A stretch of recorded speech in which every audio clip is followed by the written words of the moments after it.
Hey, everybody. Welcome to Game Mess Mornings with me, Jeff Grubb, your host from giantbomb.com. Thank you for tuning in. In this episode, we're going to be talking about a ton of Donkey Kong Bonanza news and how Subnautica 2's publisher might be screwing with that game. What? It's going to be a good one because we have Jan Ochoa on the show. Jan, how are you doing? I'm doing great. I used the gym in my apartment today for the first time, and then, of Hell yeah. course, there was no one in there. It was great. I was getting the pump on. I was getting the walk on. And then as soon as I decided to calm down on the treadmill, walk a quick mile, empty gym, fairly big gym. Someone else rolls in. I see that they're ready to get running. They go on the treadmill right next to me. Why? Of course. Yeah, I don't know. I definitely would never do that. And I kind of don't understand. I mean, people have their set ways. Like maybe that's what they always do. I don't know. They always use that treadmill. But other than that, I can't figure out any justifications for that. Now, I do always use the urinal right next to yours when you're going. Oh, So, yeah. I mean, that's the only way I feel safe. yeah, the buddy system, of course. Yeah. But that's a different situation, of course. That's just regular etiquette in the men's room.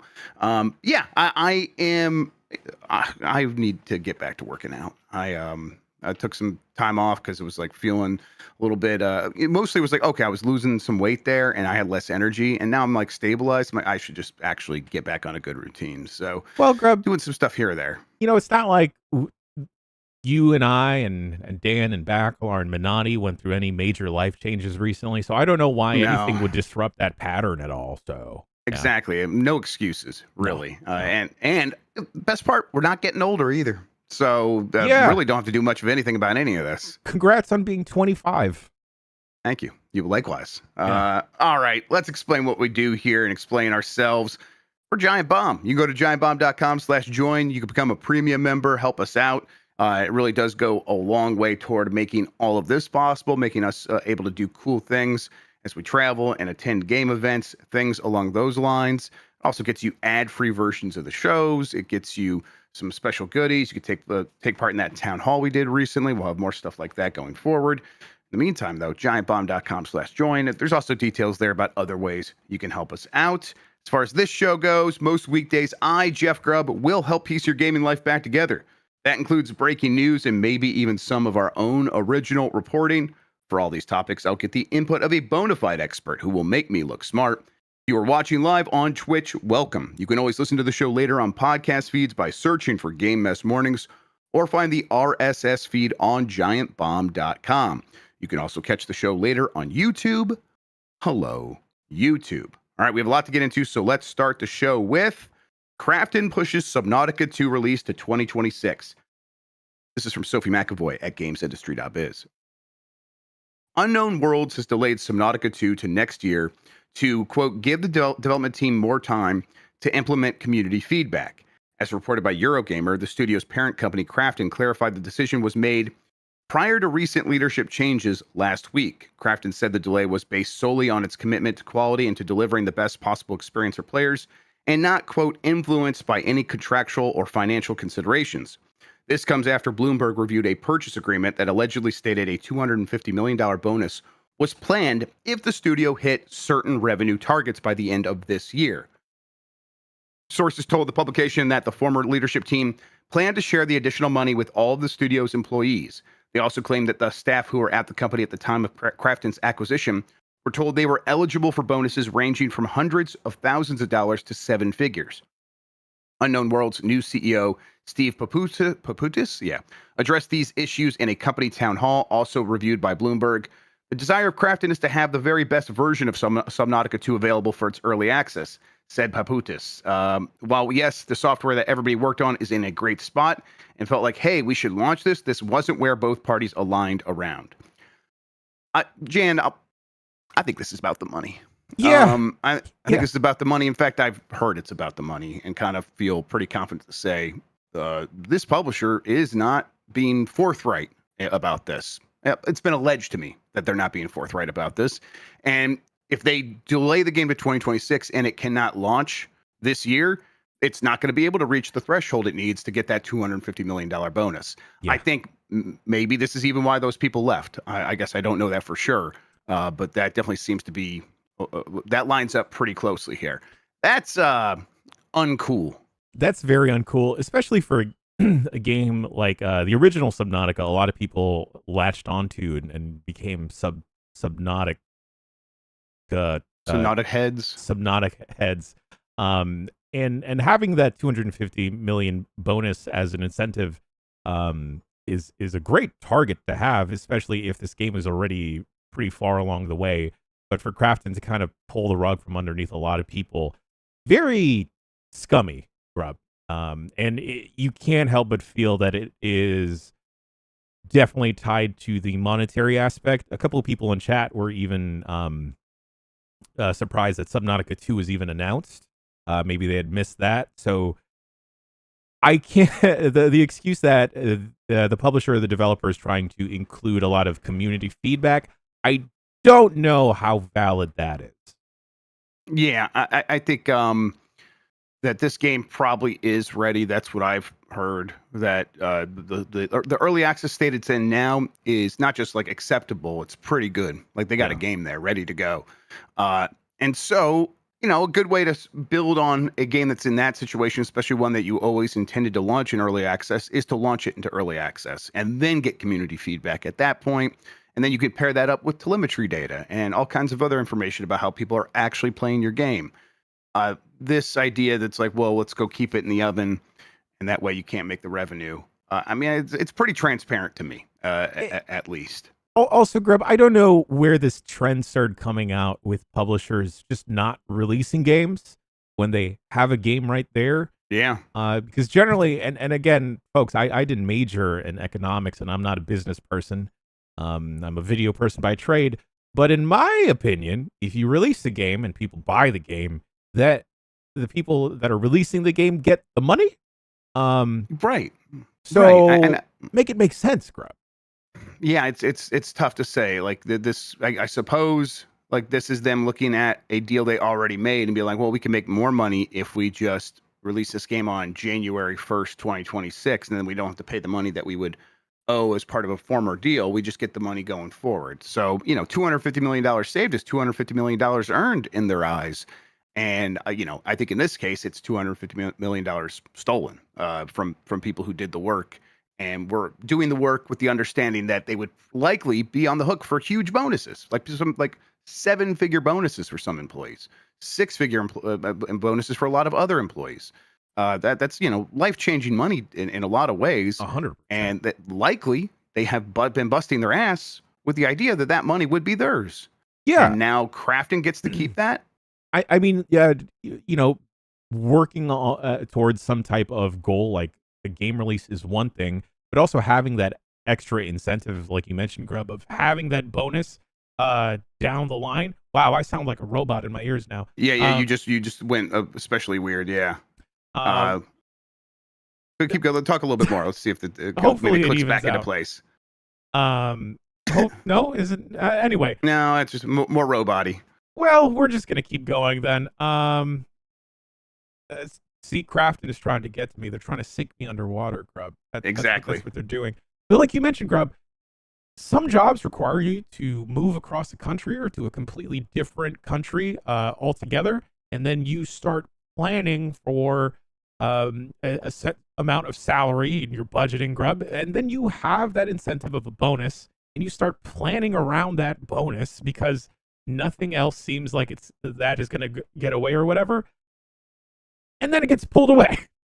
Like we've been in meetings, Grubb, where people get very, very angry about certain bonuses or compensation getting removed, and not just because people aren't working hard or they feel entitled to them, but because they, have earned it.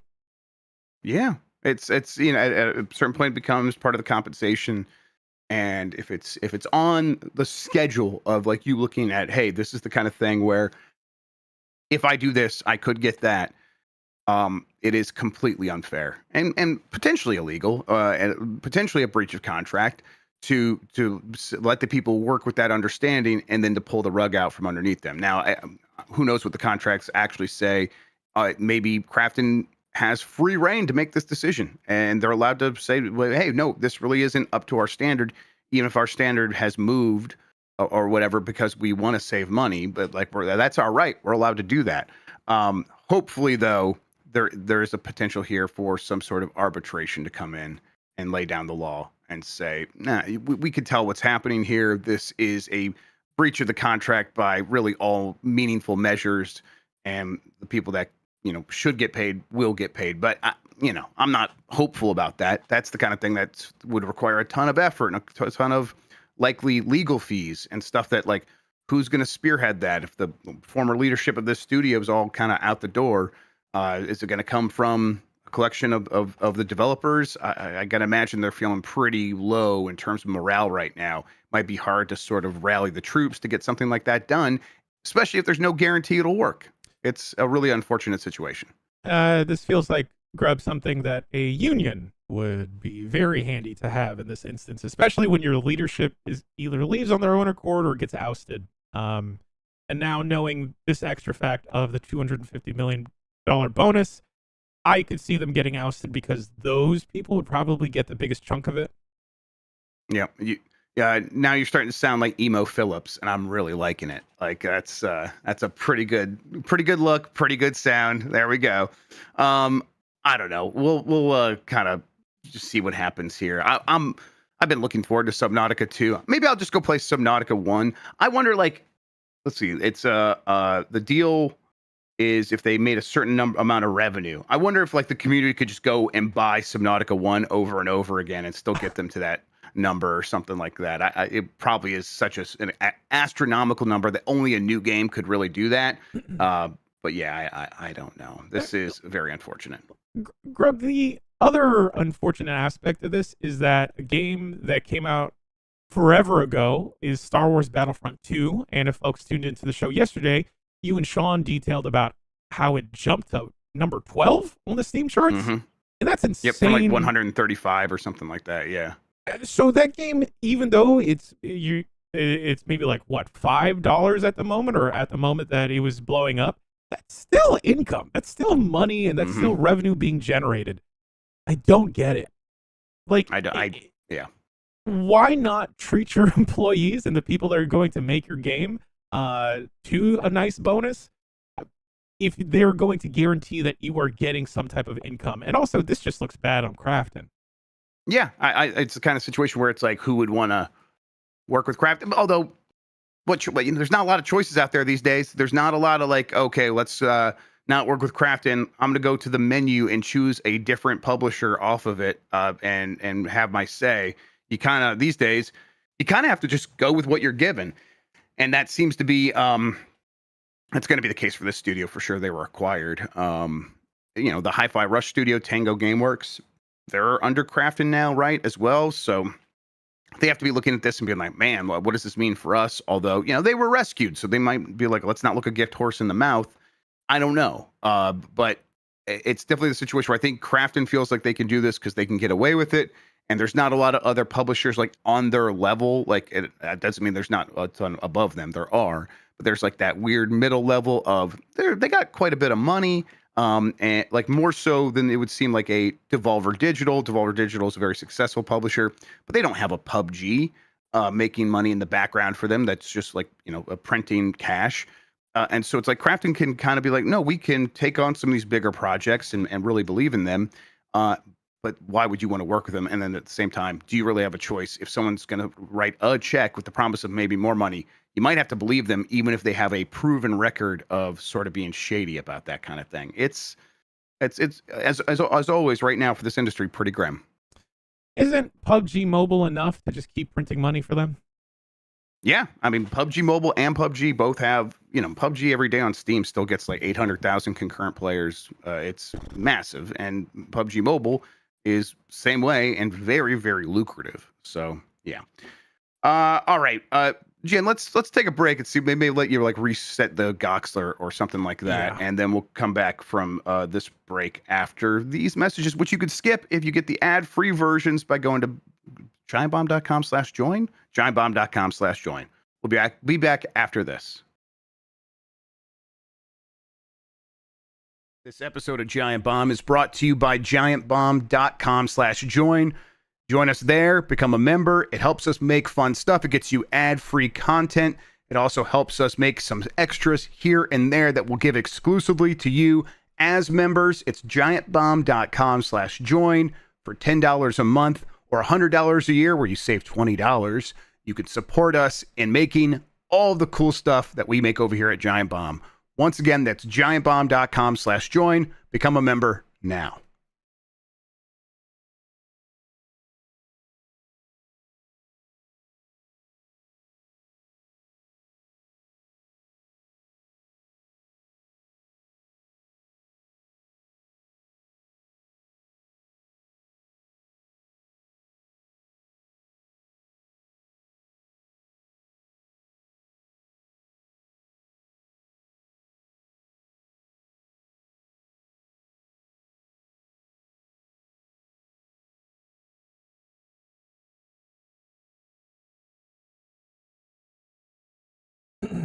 Hello, hello, hello, hello.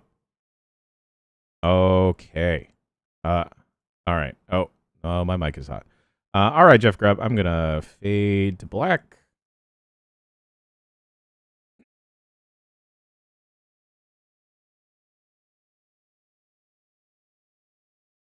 I'm Jeff Grubb. That's Jan Ochoa, our returning champion. Jan, say hi to everybody. Hello, my voice is returned. I've got it back from the Subnauticons. Yeah, Crafton can't take my boy's voice, even if they are the gaming publisher Ursula. I'm not going to let it happen. There we go. That's what I was thinking too.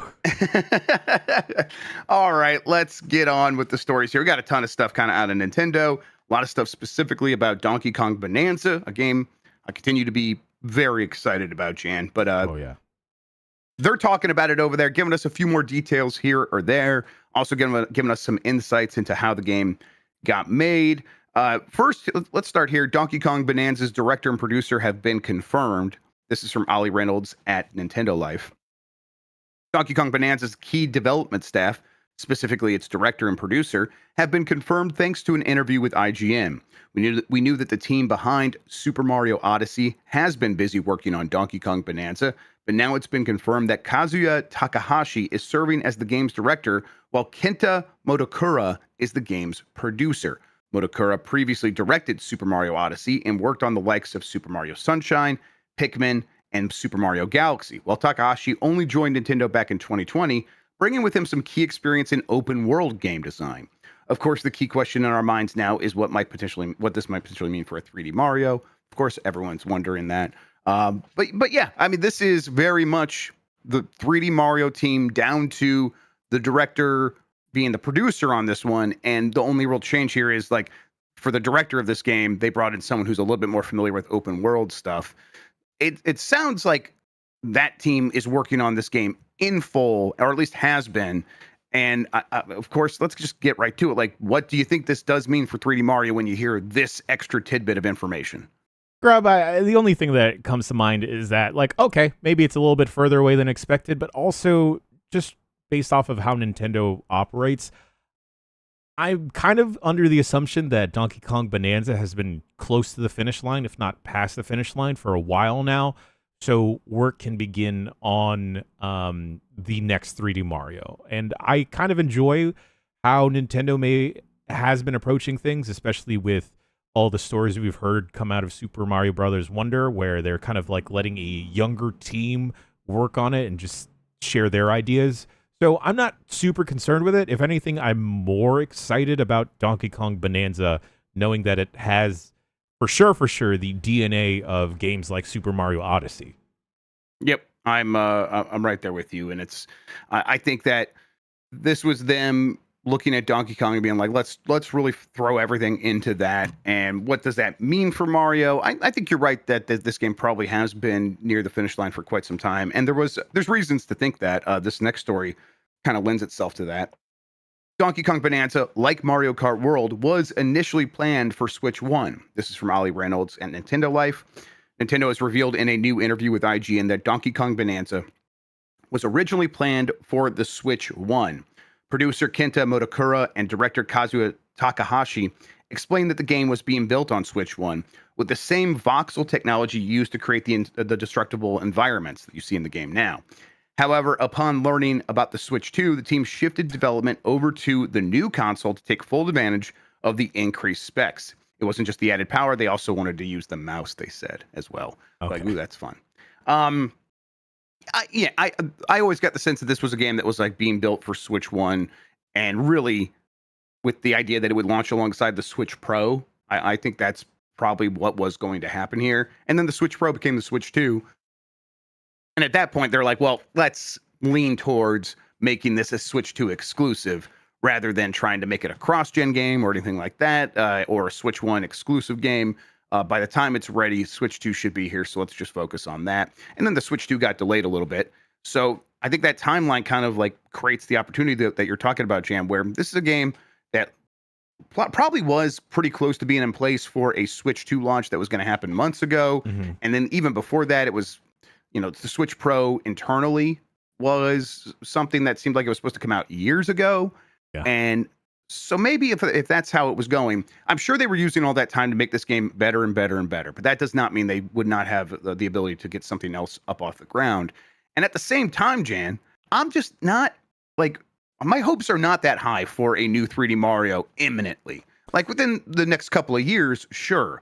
But there's a lot of people who are still like, it could happen this year, it could happen next year. And I'm just not getting my hopes up in that way. And really, at the same time, Donkey Kong Bonanza looks like it might be enough for me. Yeah, I think Donkey Kong Bonanza is going to be enough for me. I also, we have a Metroid game out on the horizon later this year. Subway Tunnels would lead you to believe it's out this year. But I am okay taking a longer breath and giving more time to whatever the next 3D Mario may look like. If that means we get other character games popping up in the meantime, by all means, I don't mind. If we get another Kirby game, that'd be great. Perhaps like another significant Splatoon expansion pack or efforts. We are actually getting that, aren't we? That Splatoon Horde mode or something coming there's out. Something. I think there's there's something happening with it. I don't know if it's a Horde mode or not. That might already have happened. I'm not sure though. And we're getting like the Kirby Air Ride game. I feel like we will be completely fine, and I feel like Donkey Kong Bonanza, based off of the previews, I think we will have plenty to satiate our appetite for 3D open world Nintendo games. Yeah, I do have some startling news though. Kazuya Takahashi, let's check his Moby games. Maybe this is not the same one. Someone in chat said he worked on Sonic Adventure 2. Oh. And was maybe the director of that game. Well, that's terrible news for me. I'm joking. That's fine. I'm most excited just because Donkey Kong Bonanza looks fantastic. Yeah. The previews have been glowing, and it sounds like they just like had this idea of let's kind of take Donkey Kong as a character and do something that makes sense for him. In fact, that's kind of what they go on to say in some of these interviews. And I'm like, I just like this team riffing on an idea and going deeper and deeper and deeper, and finding what kind of fun they can uncover. And it looks like it's going to be exactly that game. So really looking forward to it. Let's, real quick, people mentioned also that Koizumi not, or maybe less involved. Koizumi is someone who worked on Super Mario Brothers and has worked on a bunch of Nintendo games ever since, and it's like the 3D Mario guy. He kind of pushed them towards making Donkey Kong. Sounds like he's still executive producer level, but in the way that like Aonuma has been on Zelda, and the way Miyamoto has been for like sort of all Nintendo games, although maybe to a more extreme degree, where he's even further away now and kind of working on movies and theme parks, and then kind of comes in and gives advice here or there to the development teams. Okay. Let's see. Your Super Mario Odyssey producer pushed for a new 3D Donkey Kong. Dev explains how Destruction Focus came to be. This is from Nintendo Everything. If you're wondering why we're finally getting a new 3D Donkey Kong game with the upcoming launch of Bonanza, you could thank Yoshiaki Koizumi. According to producer Kenta Motokura, it was Koizumi that made the push. Koizumi was most recently the producer of Super Mario Odyssey. He was also the director of Donkey Kong Jungle Beat. Motokura told IGN in an interview, well, I would say the very original impetus for the development of Donkey Kong Bonanza was when my boss, Mr. Koizumi, approached our team and asked us to consider working on a 3D Donkey Kong game.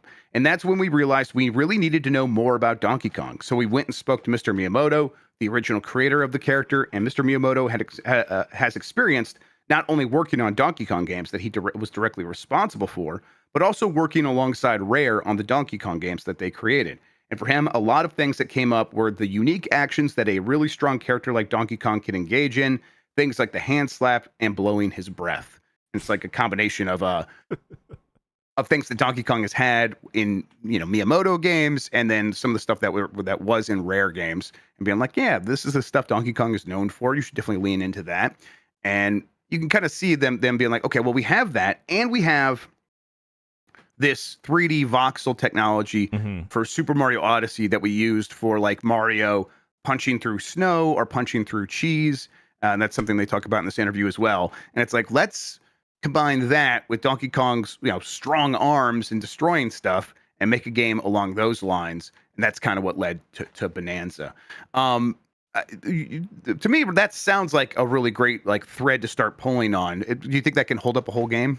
I believe so, Grubb, especially again given the DNA behind this game, and everyone everyone's previous pedigree. I feel like they know how to sustain a 3D platformer, let alone an open world platformer.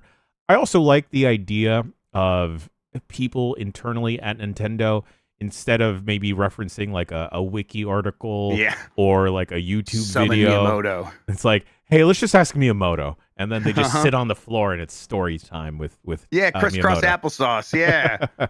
I don't know. It's I think it's great that someone can have an idea at Nintendo and start pulling at that thread, and it becomes like a whole different thing that unravels. I'm curious as to other threads that have been pulled and poked at that actually have been turned down in recent years. A lot of, because I feel like I enjoyed the weird takes on Yoshi being made out of yarn, and then that one Kirby game. I'd be excited to learn what other modes and means have been pitched for other characters. Perhaps like a Kid Icarus, whose wings are actually made out of wax.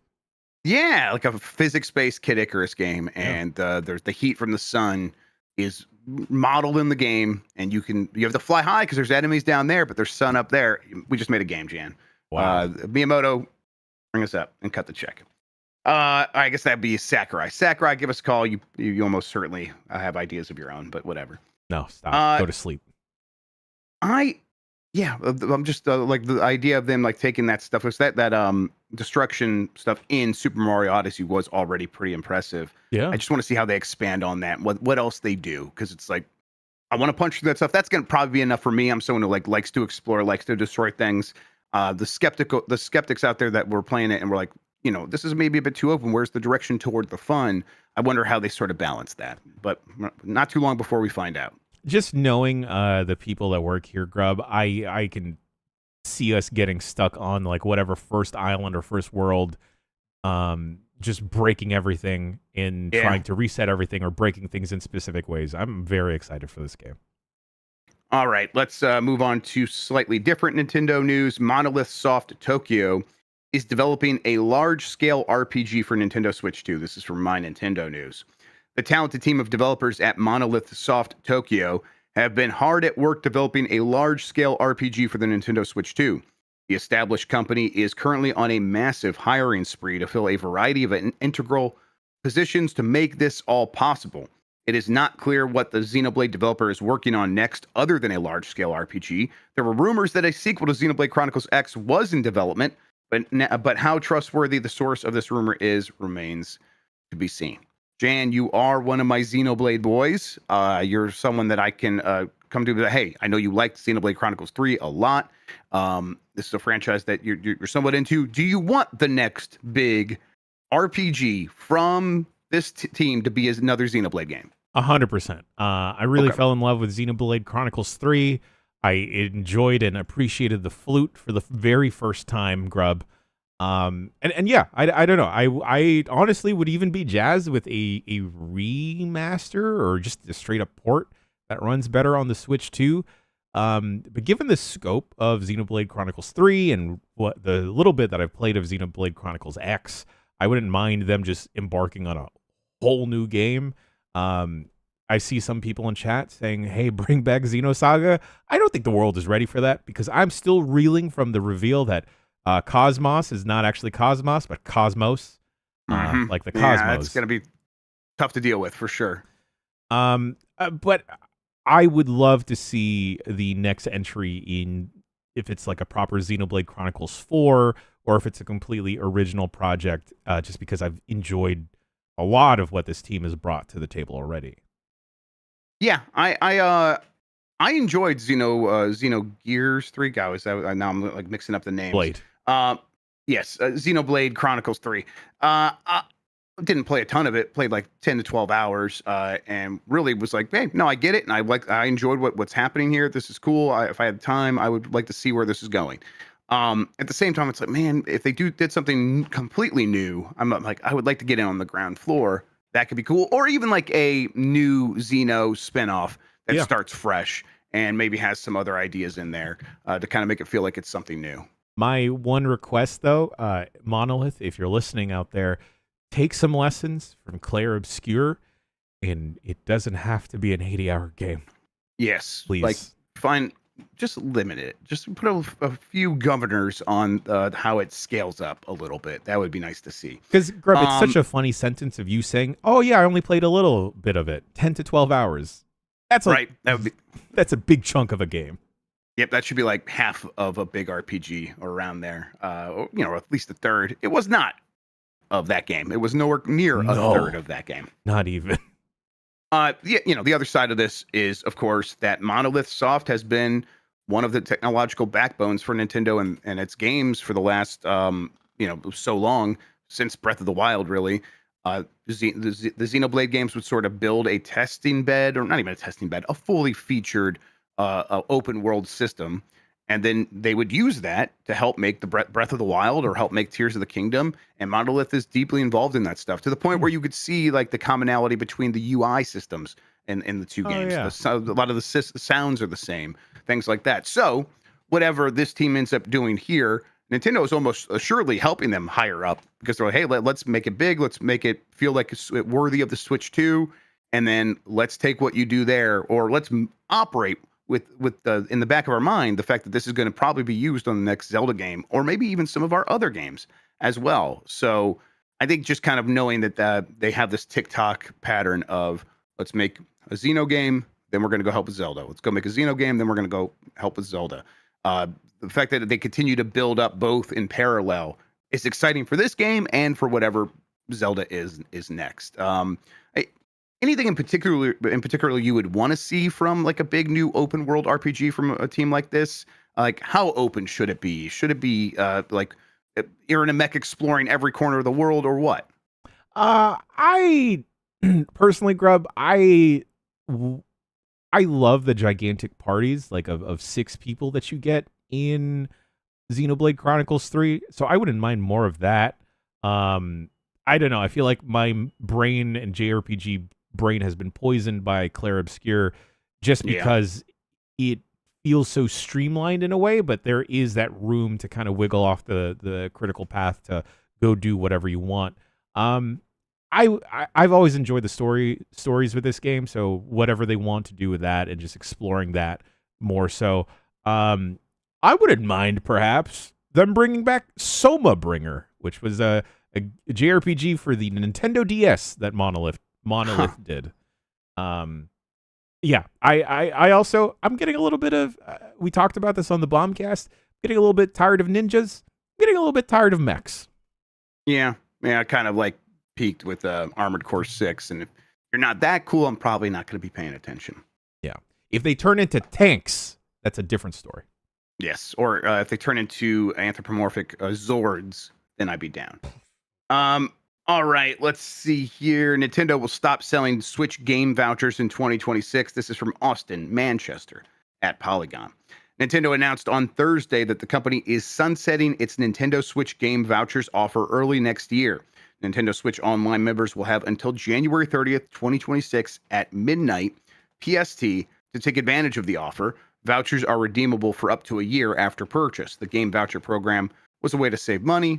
It was basically $100 for 2 game vouchers and then you could use those vouchers in exchange for a $60 game. So you can get two $60 games worth $120 plus tax, and then you could get that for around $100 plus tax. So you were saving money. Or, in the case of Tears of the Kingdom, it was $70, so you'd be saving even more money. Yeah. And it was like, okay, yeah, I'm going to do this. Now, for the Switch 2, they already said the game vouchers are not coming to Switch 2. The game vouchers that you get on the Switch 1 won't apply to Switch 2 games. Don't even try. So it was already kind of being put to the side. Now it's fully, going away, which it's a little bit weird. Like, what is the need for this? Because you would think, like, as Switch 2 gets starts to take over, those Switch 1 games would decrease in value. So a thing that's $100 for two games, well, the Mario Kart 8 is now $30. But of course, it's Nintendo now, and they're not lowering the prices. So that's probably not going to happen. And instead, they have to actually get rid of this because they intend to kind of keep prices moving up, right? Yeah. Anytime that us as the consumer and us as the audience get such a good deal for acquiring games, and then it eventually goes away, I just hear the Parks and Rec character that Jenny Slate played, John Ralphio's sister, and I just hear the publisher or the company going, "Money, please." Yeah, that's about right. So it sucks for us, definitely, but I understand why Nintendo would want to do it, especially now that the prices for individual games are going up. Right, and this is the kind of thing where they will probably have some other deal to make people feel like they're making out at some point, but it might not look like this, or they'll reintroduce this for Switch 2 at a higher price at some point, so they want to take a break, and maybe that's part of the plan here. I used game vouchers pretty frequently, at least 3 times, but it might have been more than that, and that 3 times would have been 6 games. Because at a certain point, Nintendo stopped sending me games early. They would send me game codes like day of, but I would be like, I want to get it the night before because it's available here at midnight, and you're not going to send me a code then. So I ended up buying a lot of my Switch games this last generation. Likewise, I'm fine with that. No complaints. But it was like using the game voucher was great. It's like, I feel like I'm saving a little bit of money. This is good, and I'll have another voucher for when that next game comes, and I don't have to think about it. It's just right there. So it was pretty handy. I liked it quite a bit. Yeah, I hope they come up with some solution to make it feel like I can save money here or there if I know I'm going to get a handful of games. In fact, I might pick up one more voucher because there's like maybe 2 Switch games that I like. I could still pick those up that I never got around to picking up in the first place. Yeah, folks, plan accordingly. I mean, Donkey Kong Bonanza, right? That's coming out. Yep. Yeah, but that won't. The game voucher won't work on the right. Switch 2 games. Switch 2, right? Yep. Okay. Yeah. So you'd have to look backward. So if like you want to go pick up Splatoon 3 and I don't know, Mario and Luigi Brothership, which maybe don't, but yeah, you could save money on that. Maybe. Well, Hentai Golf won't take up the whole voucher. Pokemon ZA is on there, so there you go. And Metroid Prime 4 probably will work with it as well. True. So there you go. So those are both Switch 1 games. I guess I would double check it. Tomodachi Life and Rhythm Heaven are coming out next year. Those are Switch 1 games. So yeah, maybe. Okay. Legend ZA is on the list. All right, cool. So there we go. I will definitely pick up one more pair of vouchers and go from there. All right. Nintendo reveals Japan's best-selling Switch eShop titles for the first half of 2025. Just wanted to shout out this list really quick. Fantasy Life I is in the top 2 slots because it's got the digital deluxe edition at number 1, and number 2 is the standard edition. Then Super Mario Party Jamboree, Tamagotchi Life, or Tamagotchi Plaza. I mixed that up with Tomodachi Life. Minecraft at 5, and then Urban Myth Disillusion Center. It's not like one of those like call-in management games, like you're dealing with phone calls and you have to. Okay, well I'm gonna look into that. And then Animal Crossing New Horizons, Xenoblade Chronicles X Definitive Edition, Mario Kart 8 Deluxe at 9, and Donkey Kong Country Returns HD at number 10. That Fantasy Life game is pretty big. I didn't realize it was as huge as it was, and it's massive in Japan, but it seems to have a huge audience around the world now. I vaguely remember the Fantasy Life game coming out for, was it DS or 3DS or something like that? And I didn't. It looked generic to me, so I didn't really get it. And now I've started playing Fantasy Life I, the girl who couldn't steal time or whatever. and I'm enjoying it. There's definitely something to it. It's just a job game. Going around doing those jobs has been fun. I wonder if this also like takes off the Animal Crossing or gosh, what's the farming game that everyone loves? Stardew Valley. Stardew Valley. Because I remember Dragon Quest Builders and Dragon Quest Builders 2 gaining a lot of traction and popularity because I feel like the Venn diagram was close enough to those to Stardew Valley that it captivated people's attention for like long stretches of time. Yeah. Urban Myth Dissolution Center, Grubb, looks fucked up. Okay, let's take a look at it. Well, I'm gonna go find out what's going on over there. And as Bander in chat is pointing out, it seems like Fantasy Life I is the secret Switch 2 launch hit. It was doing. I think it's available on Switch 1, I believe. If not, I think it is. But if not, it definitely got a big pickup with Switch 2, one way or the other. And it runs pretty well on there. For a game that was running weird on Mike's 5080 PC the other day. And he was like, what is going on with this game? It should not be being choppy for me in these areas. Well, I think it's just weird in some places. Grubb, I know that that Marino had published the top 100 games of the quarter century. I need to go back through that list and see where Clubhouse Games ranked and if it did rank at all. You know, when people can only list 10 games, it's probably going to be hard. But Clubhouse Games, number 11 on the eShop list. The game came out years ago. I love that game. Yeah. It's definitely one that, like, if you do have a Switch and you need, like, something at a party real quick to entertain people, I could see it like, let's just get this real quick on the eShop. Man, I love Clubhouse Games. All right, still one more Nintendo news item here. Miyamoto views games as products, not works of art, says ex-Nintendo dev from Ollie Reynolds and Nintendo Life. And the person who said this was like, and this is like a good thing for us. During Nintendo's latest shareholder Q&A meeting, Shigeru Miyamoto stressed the importance for developers to work for the consumer, not your boss, ensuring that teams can produce games that will satisfy players. Afterwards, ex-Nintendo developer Takeya Imamura, added his own 2 cents to the conversation and stated that Miyamoto has always viewed games as products, not works of art, and believes that his background studying industrial art helped shape his viewpoint. Mr. Miyamoto studied industrial design at Art University, and he views games as products, not works of art. I think this perspective is what leads to game development that's more aligned with the user. And I think what he's trying to get there is like he views making games the same way an architect would view designing a building, which is like, this has got to be usable by humans. Sure. It has to be the functionality is fundamentally more important than anything else about this. Yeah. And then I will also add in the pleasure of like the pleasure of like looking at it, the pleasure of viewing it, the pleasure of interacting with it. That's of course part of that. But I need to make sure that this is a product that humans can use first.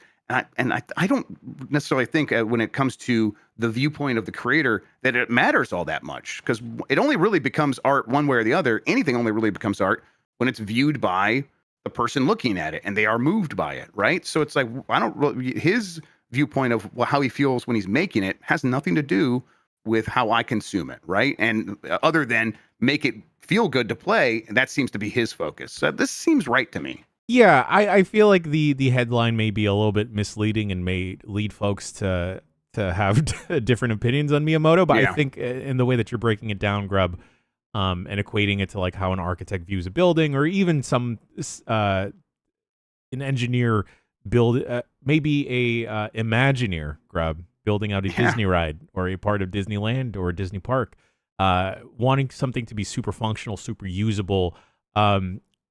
The thing that I've always enjoyed about Miyamoto, and people may buck against this, but I like that he views most of his video games as toys. Like, this is something for you to play with. And also, it's not like he is looking at games as products to exploit the audience. He's working for the audience. He wants people to come back. Right. He wants people to return and feel good using and playing a Mario game or whatever else Miyamoto has like had his hand in, or Nintendo as a whole.